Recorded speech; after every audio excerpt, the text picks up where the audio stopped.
ॐ तव कथामृतं तप्तजीवनं कविभिरीडितं कल्मषापहं श्रवणमङ्गलं श्रीमदाततं भुवि गृह्णन्ति ये भूरिदा जनाः। श्री श्री रामकृष्ण कथामृत चतुर्थ खंड पृष्ठा 236।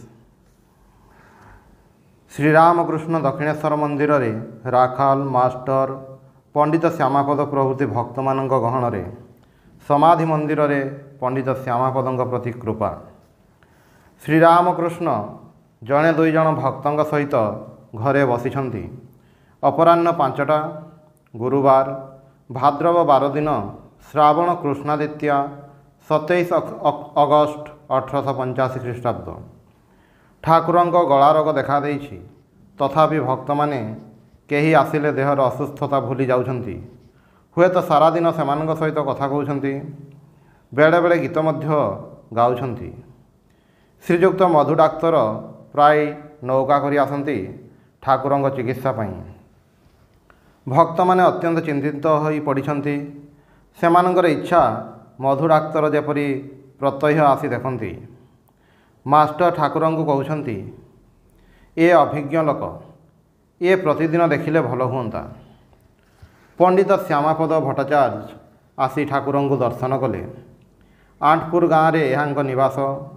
संध्या आगत प्राय देखि पंडित संध्या करने को जाउछि कही गंगाकूल चांदिनी घाट को गले।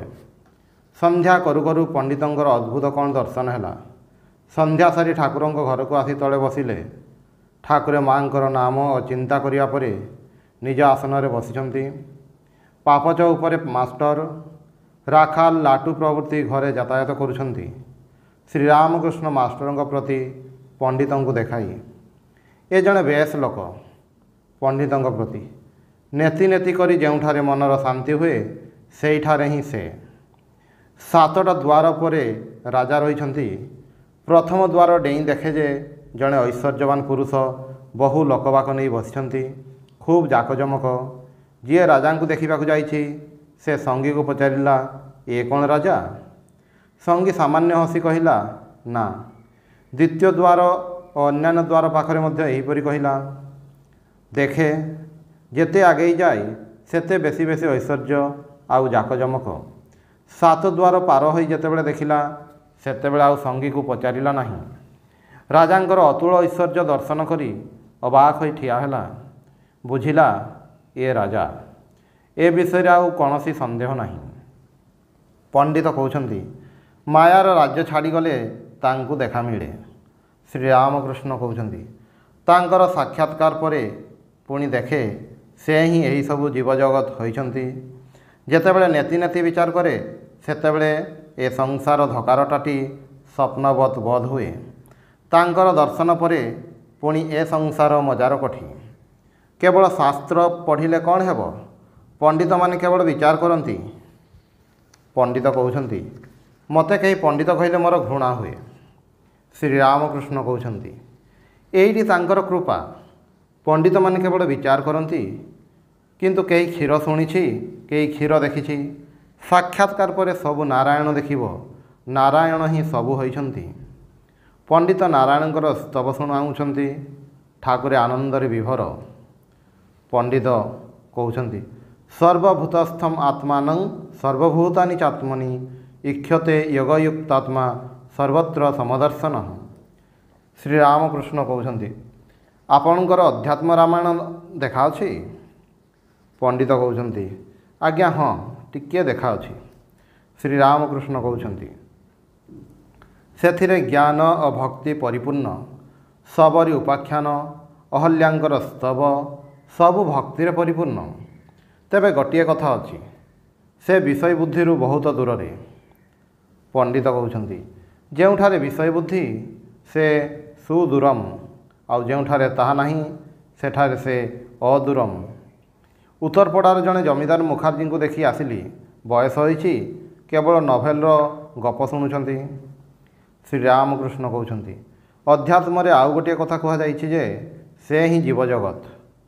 पंडिते आनंदित होई जामलार्जुनर एही भावर स्तव श्रीमद् भागवतर 10म स्कंधरु आवृत्ति करुछंती। कृष्ण कृष्ण महायोगिन तमाद्य पुरुष परः ବ୍ୟକ୍ତ ଅବ୍ୟକ୍ତମ୍ ଇଦଂ ବିଶ୍ୱଂ ରୂପଂ ତେ ବ୍ରହ୍ମଣ ବିଦୁଃ ତ୍ୱମେକଃ ସର୍ବଭୂତାନାଂ ଦେହଶ୍ୱାସମେନ୍ଦ୍ରିୟସ୍ୱରଃ ତମେବ କାଲ ଭଗବାନ ବିଷ୍ଣୁଃ ଅବ୍ୟୟ ଈଶ୍ୱରଃ ତ୍ୱଂ ମହାନ୍ ପ୍ରକୃତି ସୂକ୍ଷ୍ମା ରଜଃସତ୍ତ୍ୱତମମୟୀ ତମେବ ପୁରୁଷ ଅଧ୍ୟକ୍ଷଃ ସର୍ବକ୍ଷେତ୍ର ବିଚାରବିତ୍। ଠାକୁରେ ସ୍ତବ ଶୁଣି ସମାଧିସ୍ଥ ଠିଆ ହୋଇଛନ୍ତି। ପଣ୍ଡିତେ ବସିଛନ୍ତି।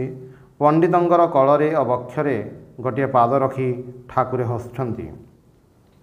ପଣ୍ଡିତେ ଶ୍ରୀଚରଣକୁ ଧାରଣ କରି କହୁଛନ୍ତି, ଗୁର ଚୈତନ୍ୟଂ ଦେହି। ଠାକୁରେ ଛୋଟ ଖଟ ପାଖରେ ପୂର୍ବାଭିମୁଖ ହୋଇ ଠିଆ ହୋଇଛନ୍ତି। ପଣ୍ଡିତେ ଘରୁ ଚାଲିଗଲାରୁ ଠାକୁରେ ମାଷ୍ଟରଙ୍କୁ କହୁଛନ୍ତି, ମୁଁ ଯାହା କହୁଛି ତାହା ସତ ହେଉଛି ନା? ଯେଉଁମାନେ ଆନ୍ତରିକ ଜପଧ୍ୟାନ କରିଛନ୍ତି ସେମାନଙ୍କୁ ଏଠାକୁ ଆସିବାକୁ ହିଁ ହେବ। ରାତି 10ଟା ହେଲାଣି। ଠାକୁରେ ଟିକିଏ ସୁଜି କ୍ଷୀରି ଖାଇ ବିଶ୍ରାମ କରୁଛନ୍ତି। ମଣିଙ୍କୁ କହୁଛନ୍ତି, ପାଦରେ ଟିକିଏ ହାତ ବୁଲାଇ ଦିଅ ତ। ଟିକିଏ ପରେ ଦେହରେ ଓ ଛାତିରେ ହାତ ବୁଲାଇ ଦେବାକୁ କହୁଛନ୍ତି। ସାମାନ୍ୟ ନିଦ୍ରା ପରେ ମଣିଙ୍କୁ କହୁଛନ୍ତି, ତୁମେ ଯାଇ ଶୁଅ, ଦେଖେ ଏକା ରହିଲେ ଯଦି ନିଦ ହୁଏ। ଠାକୁରେ ରାମଲାଲଙ୍କୁ କହୁଛନ୍ତି, ଘର ଭିତରେ ମଣି ଆଉ ରାଖାଲ ଶୋଇଲେ ଚଳିବ। ପ୍ରତ୍ୟୁଷ ହେଲା। ଠାକୁରେ ଉଠି କରି ମାଙ୍କ ଚିନ୍ତା କରୁଛନ୍ତି। ଅସୁସ୍ଥ ଥିବାରୁ ଭକ୍ତମାନେ ଶ୍ରୀମୁଖରୁ ସେହି ମଧୁର ନାମ ଶୁଣିବାକୁ ପାଇଲେ ନାହିଁ। ଠାକୁରେ ପ୍ରାତକୃତ୍ୟ ସମାପନ କରି ଘରେ ନିଜ ଆସନରେ ଆସି ବସିଛନ୍ତି। ମଣିଙ୍କୁ କହୁଛନ୍ତି, ଆଚ୍ଛା ରୋଗ କାହିଁକି ହେଲା? ମଣି କହୁଛନ୍ତି, ଆଜ୍ଞା, ମନୁଷ୍ୟ ପରି ସବୁ ନ ହେଲେ ଜୀବର ସାହସ ହେବ ନାହିଁ। ସେମାନେ ଦେଖୁଛନ୍ତି ଯେ ଏହି ଦେହର ଏପରି ରୋଗ, ତଥାପି ଆପଣ ଈଶ୍ୱର ବ୍ୟତୀତ ଆଉ କିଛି ଜାଣନ୍ତି ନାହିଁ। ଶ୍ରୀରାମକୃଷ୍ଣ ସହାସ୍ୟ କହୁଛନ୍ତି। ବଳରାମ ମଧ୍ୟ କହେ, ଆପଣଙ୍କର ତ ଏପରି, ତେବେ ଆମମାନଙ୍କର ଆଉ ହେବ ନାହିଁ କାହିଁକି? ସୀତାଙ୍କ ଶକରେ ରାମ ଧନୁ ଉଠାଇ ନ ପାରିବାରୁ ଲକ୍ଷ୍ମଣ ଆଶ୍ଚର୍ଯ୍ୟ ହୋଇଗଲେ। ପଞ୍ଚଭୂତର ଫାନ୍ଦେ ବ୍ରହ୍ମ ବି ପଡ଼ି କାନ୍ଦେ। ମଣି କହୁଛନ୍ତି, ଭକ୍ତଙ୍କର ଦୁଃଖ ଦେଖି ଯୀଶୁଖ୍ରୀଷ୍ଟ ମଧ୍ୟ ଅନ୍ୟ ଲୋକଙ୍କ ଭଳି କାନ୍ଦିଥିଲେ। ଶ୍ରୀରାମକୃଷ୍ଣ କହୁଛନ୍ତି, କ'ଣ ହୋଇଥିଲା? ମଣି କହୁଛନ୍ତି, ମାର୍ଥା, ମେରୀ ଦୁଇ ଭଉଣୀ ଆଉ ଲ୍ୟାଜେରାସ୍ ଭାଇ, 3 ଜଣ ଯାକ ଯୀଶୁଖ୍ରୀଷ୍ଟଙ୍କର ଭକ୍ତ। ଲ୍ୟାଜେରାସ୍ର ମୃତ୍ୟୁ ହେଲା। ଯୀଶୁ ତାଙ୍କ ଘରକୁ ଆସିଥିଲେ। ବାଟରେ ଜଣେ ଭଉଣୀ ମେରୀ ଦୌଡ଼ି ଯାଇ ପାଦ ତଳେ ପଡ଼ି ପଡ଼ି କାନ୍ଦି କହିଲା, ପ୍ରଭୁ, ତୁମେ ଯଦି ଆସିଥାନ୍ତ ତାହେଲେ ସେ ମରିନଥାନ୍ତା। ଯୀଶୁ ତା'ର କାନ୍ଦ ଦେଖି କାନ୍ଦିଥିଲେ। ତାପରେ ସେ କବର ପାଖକୁ ଯାଇ ନାଁ ଧରି ଡାକିଲେ। ସଙ୍ଗେ ସଙ୍ଗେ ଲ୍ୟାଜେରାସ୍ ବଞ୍ଚି ଉଠି ବାହାରି ଆସିଲା। ଶ୍ରୀରାମକୃଷ୍ଣ କହୁଛନ୍ତି, ମୋର କିନ୍ତୁ ସେଗୁଡ଼ାକ ହୁଏ ନାହିଁ। ମଣି କହୁଛନ୍ତି, ସେସବୁ ଆପଣ ଇଚ୍ଛା କରି କରନ୍ତି ନାହିଁ। ସେସବୁ ଜଗସିଦ୍ଧି, ସେଥିପାଇଁ ଆପଣ କରନ୍ତି ନାହିଁ। ସେସବୁ କଲେ ଲୋକମାନଙ୍କର ଦେହ ଆଡ଼କୁ ମନ ଯିବ, ଶୁଦ୍ଧା ଭକ୍ତି ପ୍ରତି ମନ ଯିବ ନାହିଁ। ତେଣୁ ଆପଣ କରନ୍ତି ନାହିଁ। ଆପଣଙ୍କ ସଙ୍ଗରେ ଯୀଶୁଖ୍ରୀଷ୍ଟଙ୍କର ଅନେକ ମେଳ ଅଛି। ଶ୍ରୀରାମକୃଷ୍ଣ ସହାସ୍ୟ କହୁଛନ୍ତି, ଆଉ କ'ଣ ସବୁ ମେଳ ଅଛି? ମଣି କହୁଛନ୍ତି, ଆପଣ ଭକ୍ତମାନଙ୍କୁ ଉପବାସ କରିବାକୁ କିମ୍ବା କୌଣସି କଠୋରତା କରିବାକୁ କହନ୍ତି ନାହିଁ। ଖାଇବା ପିଇବା ସମ୍ବନ୍ଧରେ କୌଣସି କଟକଣା ନାହିଁ। ଯୀଶୁଖ୍ରୀଷ୍ଟଙ୍କର ଶିଷ୍ୟମାନେ ରବିବାର ଦିନ ନିୟମ ନ ପାଳି ଖାଇଥିଲେ। ସେଥିପାଇଁ ଯେଉଁମାନେ ଶାସ୍ତ୍ର ମାନି ଚଳୁଥିଲେ ସେମାନେ ତିରସ୍କାର କରିଥିଲେ। ଯୀଶୁ କହିଲେ, ସେମାନେ ଖାଇବେ। ଯେ ପର୍ଯ୍ୟନ୍ତ ବରଯାତ୍ରୀମାନେ ବର ସାଙ୍ଗରେ ରହିଛନ୍ତି ସେ ପର୍ଯ୍ୟନ୍ତ ଆନନ୍ଦ କରିବେ। ଶ୍ରୀରାମକୃଷ୍ଣ କହୁଛନ୍ତି, ଏହାର ଅର୍ଥ କ'ଣ? ମଣି କହୁଛନ୍ତି, ଅର୍ଥାତ୍ ଯେତେ ଦିନ ଅବତାରଙ୍କ ସଙ୍ଗରେ ରହିଛନ୍ତି ସାଙ୍ଗପାଙ୍ଗ କ'ଣ କେବଳ ଆନନ୍ଦ କରିବେ, କାହିଁକି ନିରାନନ୍ଦ ହେବେ? ସେ ଯେତେବେଳେ ସ୍ୱଧାମକୁ ଚାଲିଯିବେ ସେତେବେଳେ ସେମାନଙ୍କର ନିରାନନ୍ଦର ଦିନ ଆସିବ। ଶ୍ରୀରାମକୃଷ୍ଣ ସହାସ୍ୟ କହୁଛନ୍ତି, ଆଉ କିଛି ମେଳ ଅଛି? ମଣି କହୁଛନ୍ତି, ଆଜ୍ଞା, ଆପଣ ଯେପରି କହନ୍ତି ଯୁବକ ଭକ୍ତଙ୍କ ଭିତରେ କାମିନୀ କାଞ୍ଚନ ପଶି ନାହିଁ, ସେମାନେ ଉପଦେଶ ଧାରଣା କରିପାରିବେ। ଯେପରି ନୂଆ ହାଣ୍ଡିରେ କ୍ଷୀର ରଖାଯାଏ, ଦହି ପକା ହାଣ୍ଡିରେ ରଖିଲେ ନଷ୍ଟ ହୋଇଯାଏ, ସେ ମଧ୍ୟ ସେହିପରି କହୁଥିଲେ। ଶ୍ରୀରାମକୃଷ୍ଣ କହୁଛନ୍ତି, କ'ଣ କହୁଥିଲେ? ମଣି କହୁଛନ୍ତି, ପୁରୁଣା ବୋତଲରେ ନୂଆ ମଦ ରଖିଲେ ବୋତଲ ଫାଟି ଯାଇପାରେ, ଆଉ ପୁରୁଣା ଲୁଗାରେ ଯଦି ନୂଆ ତାଳି ପକାଯାଏ ତେବେ ଶୀଘ୍ର ଛିଣ୍ଡିଯାଏ। ଆପଣ ଯେପରି କହନ୍ତି ମା ଆଉ ଆପଣ ଏକ, ସେ ମଧ୍ୟ ସେହିପରି କହୁଥିଲେ ପିତା ଆଉ ମୁଁ ଏକ। ଶ୍ରୀରାମକୃଷ୍ଣ ସହାସ୍ୟ କହୁଛନ୍ତି, ଆଉ କିଛି?